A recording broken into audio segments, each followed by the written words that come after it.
What's up guys, Dr. Sean Burkhart here, owner of Boulder Fit Health and Performance here in Boulder, Colorado.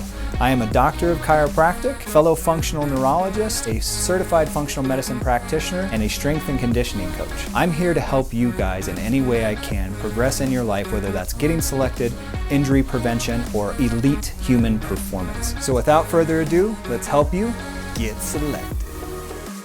What's up guys, welcome to this video. Today we're at Boulder Fit with Dr. Burkhart, here to dispel some bro science. Admittedly, some bro science that we've even put out ourselves. So as you guys know, I had a lot of issues in down pilot in selection. If you plan on going to selection, you're gonna face this. It's a ton of weight on your back, and I felt like my hips were gonna pop out of the socket. And a lot of times we just tell you guys, push harder, push through, and you know, David Goggins that to get you through. But realistically, that's not the right approach, and we're here to find out what we could be doing better and how we can help you do it the right way. So Dr. Burkhart's going to help us figure out how to use our core and take the pressure off our hips and stop destroying our hips, training for selection, rucking, and running all the extra miles. Dr. Burkhart, thanks for being with us, and we appreciate you and all the information that you're bringing to us and bringing to the candidates to help them get selected. Absolutely. So one thing you were mentioning to me is you felt like everything was being put onto your hips and your core was maybe not participating enough. I could say just from the sheer volume and weight you were doing, there's going to be a sense of fatigue at no matter what.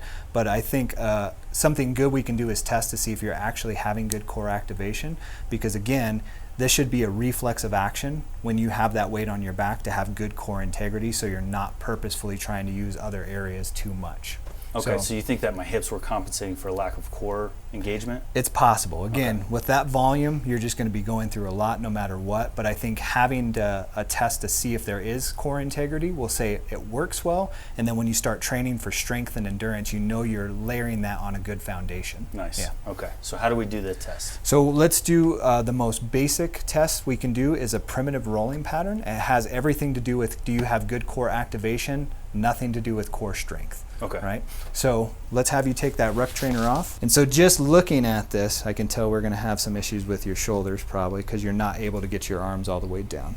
So when we're doing core activation checks, what we're using is neurodevelopmental patterns. It's a fancy way of saying the way infants and kids have to roll from back to front and front to back is all about how they activate because they don't have good strength. So we're going to practice this on you. We're going to focus starting on your upper body, and then we're going to switch to your lower body. Okay?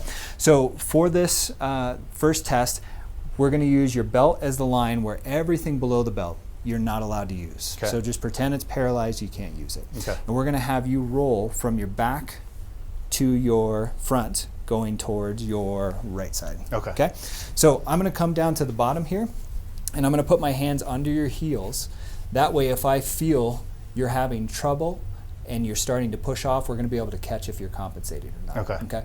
So my coaching that I'm going to give to you is going to be as little as possible to help you, but I want you to look to your right, and with your left arm, you're going to reach over, and you're going to try to pull your body weight over from your upper body.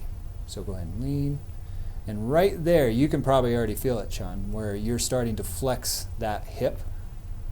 Flexing my right hip? Yeah, your right hip right there. Okay. So try to do that without using any help from that lower body. Oh, this is so hard. Okay, so look. Look, reach. Look, reach, activate the core as strong as I can to get that turn. Yeah, so you brought up a good point there, is you're thinking of activating your core. If it's happening reflexively, it's just going to go. So same thing when you have that ruck trainer on your back. If you have that weight on you and you're feeling that stimulus, this should reflexively activate and hold you.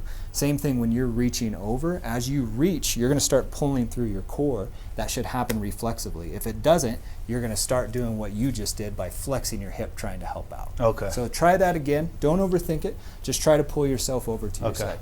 So I'll put my hands under here. So look where you're going, reach where you're going, and just try as best you can to pull through. You can feel that leg. You can see that leg probably lifting up. So that would tell me that you probably don't have as much good core integrity, not strength. You're probably strong. You just need to know how to use it when you need it. Okay. So we have to figure out how to fix it next. So what I want you to do this time, arms up overhead, roll only as far as you feel like you're doing it the right way. Because Okay. now you know what the wrong way feels like. You can feel your hip lifting up. Yeah.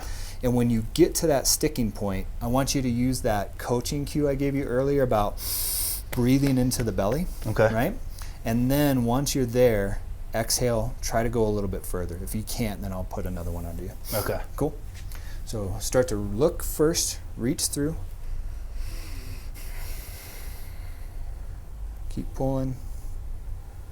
Does that feel like you're, because I can obviously check you, but does that feel like you're pushing off? No, that feels like I'm actually able to use my core. Okay, so what we would do to actually fix this is practice a few reps and Okay. then remove it and see if you own it or if you're renting it, essentially. Okay. Yeah, cool.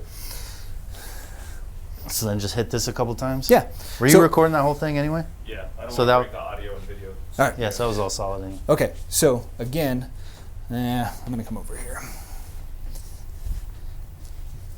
Okay, make sure you're not tensing up down here. Okay.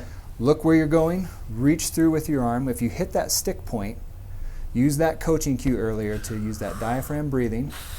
Breathe out, keep all that loose, and just let it roll all the way over. Perfect. Okay. Return back to starting point. Okay. And for good measure, try it with help again, because one rep's not going to correct Yeah. everything. So look where you're going, reach, pull through, breathe, good, not lifting, let it roll over. Cool. Let's just try on the third rep. No help, and see if that was enough to work, or Okay. if we need to add a different layer into it.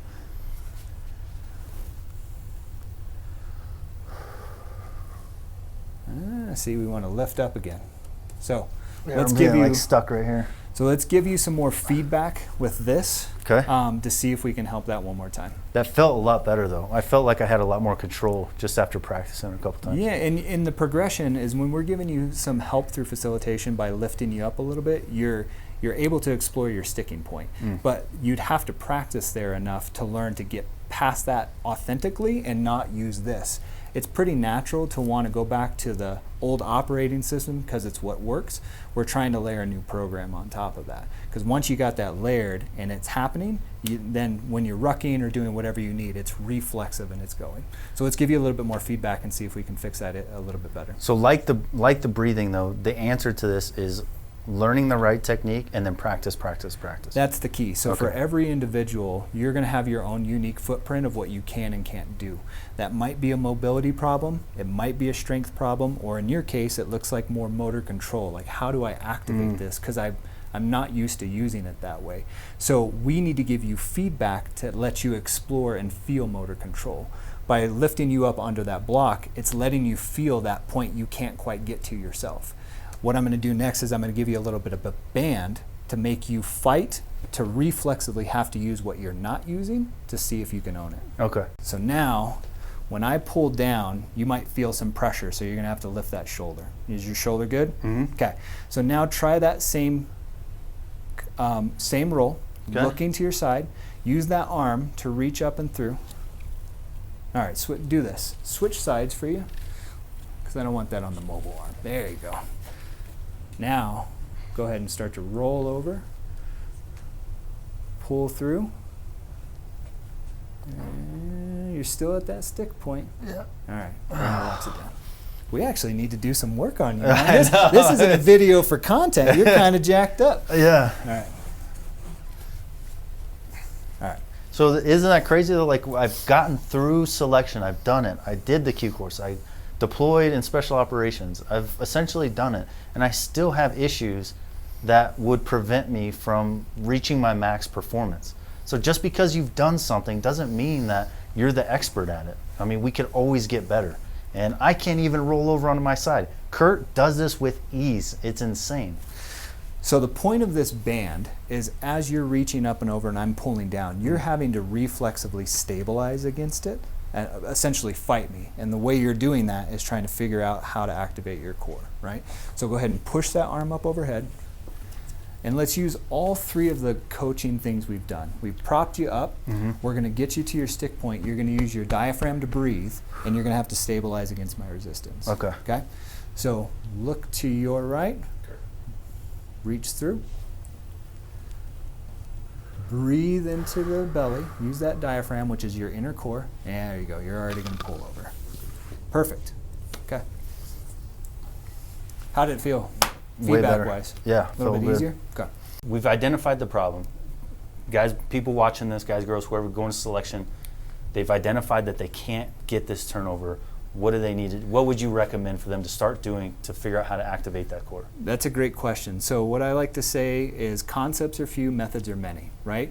In the methods we just used, we're using things to prop you up to maybe a sticking point for yourself. We're giving facilitation feedback to make you have to fight this resistance to activate. So other things are actual verbal coaching cues of breathing. But what people need to do is go down to this basic pattern, because you can't really make it any easier than laying down and trying to roll. Mm-hmm. You have to do it enough with that help to feel the right way, and then you remove that help to see if you can demonstrate it. Sometimes it's just practicing what you can't do. Other times it's literally figuring out if something's inhibiting you. So as an example, if you're having a stiff mid-back and you can't physically bend your spine to get into that position, you're not going to be able to roll because you don't have any mobility. So that's why it's always important to work on the individual. Mobility always comes first, then we're coming in here and trying to check your motor control. Nice. Yeah. Cool. That is something that I would have never thought to use. And training for selection, I never had this kind of expertise. Again, we're just going with bro science. Push harder, run a lot, ruck a lot, and then hope for the best. Hope that you've done enough to prepare and to get through it and to make it. But the more we learn the right way, the more I realize that a lot of us are just getting lucky. And we could eliminate that luck factor by helping you guys get the information you need and start to develop the tools in your body to do it the right way and be truly ready to go. I think you hit a good point where you said lucky. Luck is when preparation meets opportunity. So everyone's going to have that opportunity, hopefully, to go in and go for selection. Preparation is going to be key, preparing it for the individual. This is your unique footprint that we're finding, but that's why it's important for everyone to get an evaluation, so to speak. Absolutely. And something we're going to touch on later in more videos with Dr. Burkhart is the issue with everybody using a one-size-fits-all training program. A lot of people are out there doing training programs, and the unfortunate thing is that they're not being customized to you as an individual. So if we could help you start figuring out things to do at home, you could have your wife or your significant other hold your feet and start seeing if you're using or doing it correctly, like Dr. Burkhart did for me, then we can get you to start adjusting your own workout plans and making them more unique to you and your limitations, because I think that's a big issue, right? Is that everyone's getting this blanket, even from group. It's not even like special operations is doing anything different. They're putting out one workout plan for everybody, like meet this standard, but they're not checking to see your mobility, where you're starting at, where your progression. All they're doing is giving you a blueprint, a basic, these are the standards that you need to meet. So it's up to you to seek out that knowledge, seek out someone that knows what they're doing, and figure out how you can adjust and grow and do it the right way. So, Dr. Burkhart, thank you for that. Any other recommendations for people to do at home to figure out how to start activating their core, to take the pressure off solely their hips or their back? Any other exercises that you think that they should do, or any final words you want to leave them? I think the final words is just start in the most basic pattern that you can find just to see if it works. You don't want to layer fitness on top of dysfunction. So find out authentically what you can and can't do so you can continue to maintain your strengths but train your weaknesses. Nice. You don't want to layer fitness on top of dysfunction. I like that. That's pretty cool. See you guys in the next video.